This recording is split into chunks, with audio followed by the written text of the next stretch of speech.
On the 27th and 28th of September at the University of Heidelberg in Germany, the world's first academic conference celebrating all things Warhammer took place, and I simply had to go. I didn't have an invitation, but I attended anyway.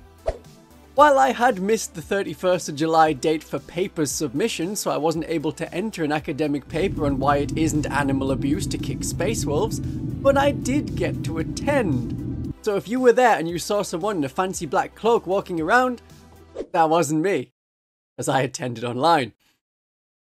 Yeah, that was just B-roll footage to convey that it takes time and money for me to get to Germany. Did you see how much of that footage was during the day? I don't travel during the day. So I watched online, which I was able to access without invitation because I was able to find the links.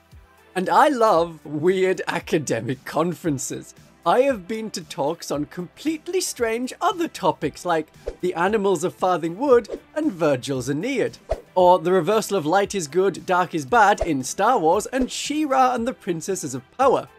Oh, and no sex for me thanks, I'm inventing science fiction. About Mary Shelley. They were so enjoyable, and the Warhammer conference was very similar. And you need to understand academics like this. The ones running it are the Venn diagram crossover between geeks and nerds. They are having great fun and put genuine academic effort into all of the talks I attended. So I wanted to thank them for their amazing efforts across the 2 days. And they were very accepting. On day 2, when I decided to stop being silly and no longer used aliases like J Workshop, Robin Banks, John Raven, I was on a bird theme. So when I turned on the camera, not a single academic batted an eye when they saw a Vtuber pop up on Teams. Some even recognized me, which was very flattering.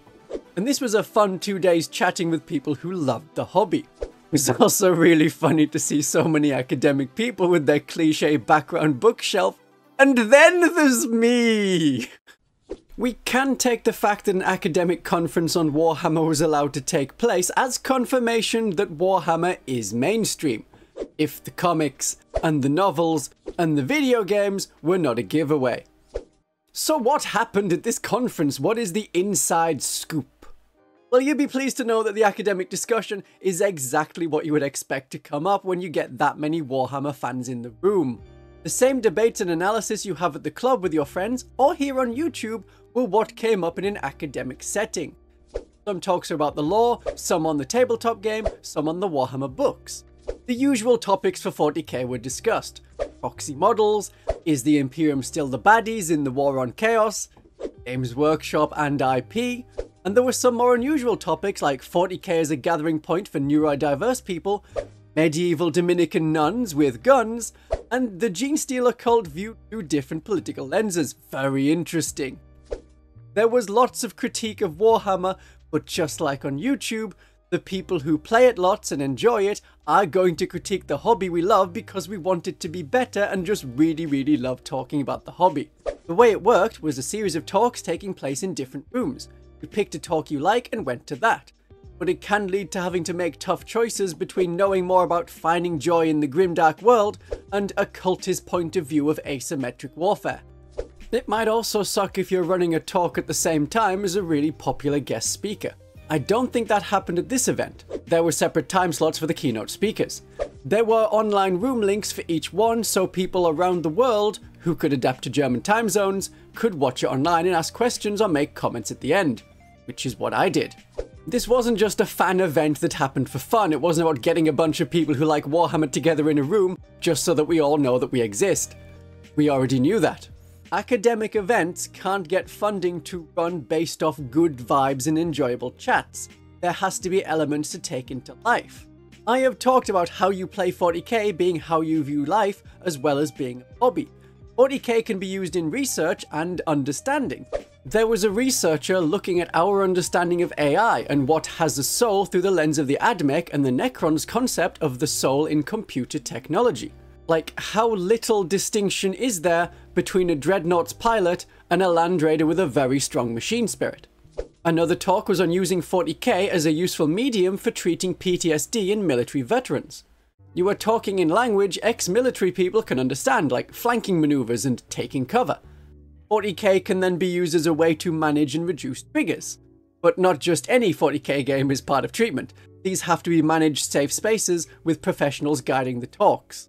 When you play it, 40k can feel very real and mess with your imagination and memory. Like, I have fought against Necrons where someone has proxied a Canoptic Reanimator as the Void Dragon Catan Shard. I know that it was proxied, but in my mind, I remember the Void Dragon model coming for me, which is so odd because I've never seen that model on the table. I did get some useful advice on something to do if you're playing someone who has PTSD triggered as a result of you, like, blowing up one of their tanks and dying soldiers staggering out in the game. Saying, dude, it's just a game, don't take it so seriously, isn't going to help. You're going to make someone feel worse for a reaction they can't control. They may not be able to articulate why that triggered a flashback or panic or the feeling of being physically under attack. But if you validate their feelings, letting them know that it is okay to feel like that as a result of a dramatic wargame where you can see representations of individual soldiers and you are role-playing their death. Hopefully recordings of these sessions will be made available soon. I've linked where they should be, eventually, in the description. The last talk I went to was very similar, about PTSD from time in prison. Like the military, it has the same sense of continuous boredom from nothing happening, with sudden moments of shocking violence. And Warhammer was a great thing to try in prison, as building board game models gives you something to do with your time, and it gives you a sense of accomplishment at the end. I am sorry for over-summarizing the talks of anyone, especially if I've gotten it a little bit wrong. Warhammer Studies is not quite a degree course or an academic department, but it is getting more recognition for its value to academia, to philosophy, to psychiatry, obviously to game design and game theory, as there are a large pool of players to draw data from. We just have to be careful to analyze more than the tournament data, which is the easiest to analyze, but is not representative of the majority of 40k games. If you had heard of people doing a degree on David Beckham or a Harry Potter degree, it is more likely to be a module that makes up 1/18 of a sports science or literature degree, assuming you're there for 3 years.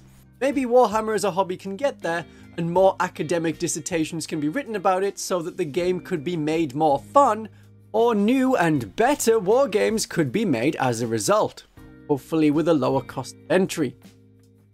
Have I mentioned that I had fun?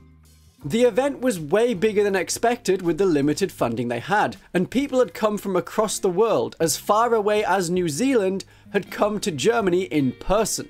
So I hope it's run again, and I hope they tell me with enough notice so that maybe next time I can present some grand academic thesis on Warhammer, get an honorary doctorate, and you can all come and see me encouraging the academic world to have a great day of 40k.